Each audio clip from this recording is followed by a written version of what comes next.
بادشاہی مسجد کا صحن اتنا وسیع ہے کہ اس صحن کے اندر ہزاروں افراد نماز ادا کر سکتے ہیں، لیکن اس دور کے حساب سے یہ ایک غیر معمولی تھا۔ 17ویں صدی کے اندر بادشاہی مسجد کو شاہی قلعے کے بالکل ساتھ تعمیر کیا گیا۔ یہ کوئی اتفاق کی بات نہیں تھی کہ بادشاہی مسجد اور شاہی قلعہ بالکل ایک ساتھ ہی آ گئے تھے، بلکہ مغلز یہی چاہتے تھے کہ ہمارے شاہی محل ہمارے مذہبی مراکز کے بالکل ساتھ ہو، اور آج لاہور میں اگر کوئی سیاح شاہی قلعے سے باہر نکلتا ہے تو اس کی پہلی نظر بادشاہی مسجد کے میناروں اور ان کے چاروں خوبصورت گنبد پر پڑتی ہے۔ بادشاہی مسجد میں نماز گاہ کے اوپر 3 بڑے گنبد ہیں۔ درمیان والا گنبد بڑا ہے اور ان کے ساتھ والے 2 گنبد درمیان والے گنبد کی نسبتاً چھوٹے ہیں۔ ان گنبد کے اوپر سنگ مرمر استعمال کیا گیا ہے، کیونکہ دن کے وقت جب ان کے اوپر روشنی پڑتی ہے تو یہ چمکدار اور خوبصورت نظر آتے ہیں۔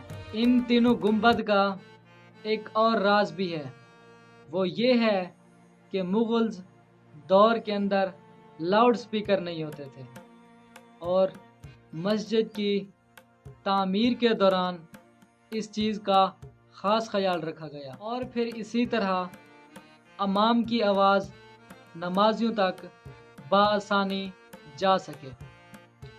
آج 2026 کے اندر بادشاہی مسجد پر سپیکرز لگائے گئے ہیں تاکہ مسجد میں اذان کی آواز پورے لاہور کے اندر گونج سکے۔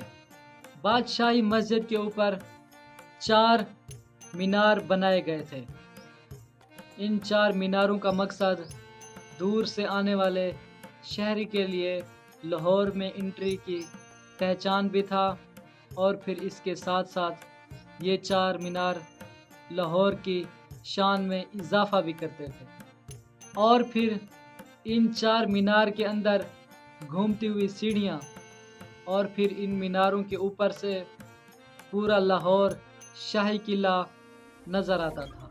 بادشاہی مسجد کے اندرونی حصے میں محرابوں پر اور دیواروں پر قرآنی آیات لکھی گئی ہیں، اور پھر اسی طرح پھولوں اور جیومیٹریکل ڈیزائن بنائے گئے ہیں۔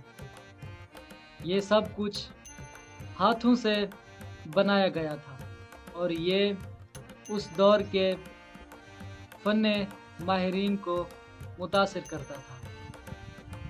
بادشاہی مسجد ایک عبادت گاہ نہیں ہے، یہ مسجد اس دور کے عظیم انجینئرنگ کا ایک شاہکار ہے۔ لاہور کے اندر آج سے 450 سال سے کتنے زلزلے آئے، کتنی بارشیں آئیں، کتنے طوفان آئے، لیکن بادشاہی مسجد آج بھی اپنی اصل شکل میں موجود ہے، اور یہ اس چیز کا منہ بولتا ثبوت ہے کہ اس دور کے ماہر انجینئرنگ نے یہ اس چیز کا منہ بولتا ثبوت ہے کہ اس دور کے ماہر انجینئرز معمار، خطاط، اور پھر انہوں نے بادشاہی مسجد کی بنیادوں اور درست منصوبہ بندی پر توجہ دیتے تھے۔ 1673 میں بادشاہی مسجد کی تعمیرات کے بعد مغلز بادشاہی مسجد کے اندر نمازیں ادا کرتے تھے، عیدیں وغیرہ ادا کرتے تھے، اور پھر اسی طرح سرکاری دفاتر وغیرہ بھی بادشاہی مسجد کے ساتھ لگا دیے گئے۔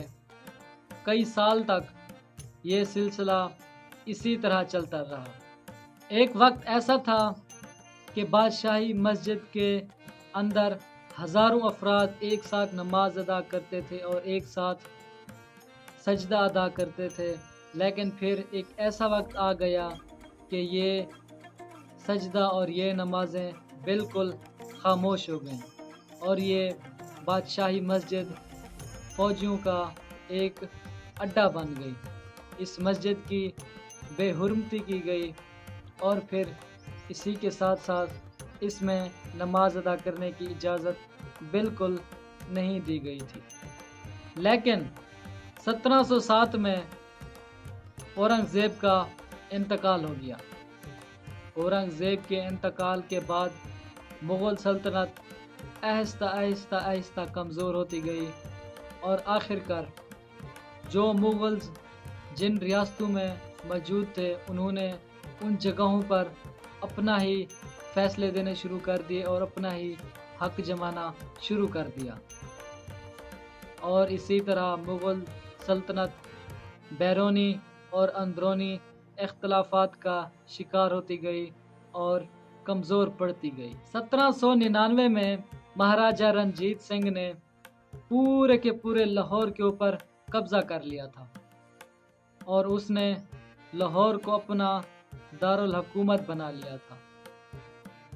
مہاراجہ رنجیت سنگھ نے پورے لاہور پر قبضے کے ساتھ ساتھ بادشاہی مسجد کے اوپر بھی قبضہ کر لیا تھا اور اس نے بادشاہی مسجد کے صحن کو فوجیوں کے لیے استعمال کیا اور اس نے نماز ادا کرنے اور عبادت گاہوں پر پابندی لگا دی۔ اس سے مسجد کی ساکھ کو نقصان ہوا۔ 1849 میں تقریباً 50 سال کے بعد جب برٹش برِ صغیر کے اندر آ گئے تو انہوں نے بھی ایسا ہی کیا۔ انہوں نے پورے لاہور کے ساتھ ساتھ بادشاہی مسجد کے اوپر بھی قبضہ کر لیا۔ اس نے عبادت گاہوں پر پابندی لگا دی اور بادشاہی مسجد کو فوجی اڈوں کے لیے استعمال کیا۔ بعد میں مقامی مسلمانوں نے برٹش حکومت سے مطالبات کیے کہ ہماری بادشاہی مسجد کو عبادت گاہوں کے لیے کھول دیا جائے۔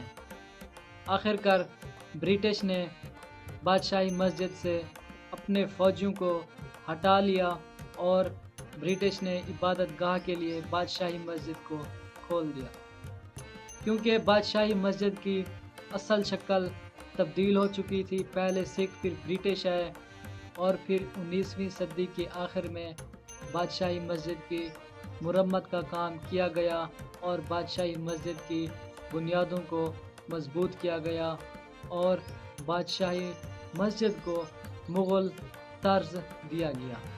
امید کرتا ہوں آپ سب کو ہماری آج کی ویڈیو بہت ہی پسند آئی ہوگی اور آپ نے ہماری آج کی ویڈیو سے بہت کچھ انفارمیشن حاصل کی ہوگی لاہور کے بارے میں، بادشاہی مسجد کے بارے میں، اور پھر اسی طرح بادشاہی مسجد کو کس نے تعمیر کیا اس کے بارے میں، اور پھر برِ صغیر کے بارے میں، برِ صغیر کی 1000 سالہ ہسٹری کے بارے میں ہماری ویڈیو اس چینل کے اوپر آلریڈی اپلوڈڈ ہے۔ اس چینل کو اوپن کیجئے اور برِ صغیر کی 1000 سالہ ہسٹری کو دیکھیے۔ اگر آپ ہمارے اس چینل کے اوپر نیو ہیں تو اس چینل کو سبسکرائب کیجئے اور بیل آئیکن کے بٹن کو پریس کیجئے۔ ملتے ہیں نیکسٹ ویڈیو میں، تب تک کے لیے اللہ حافظ۔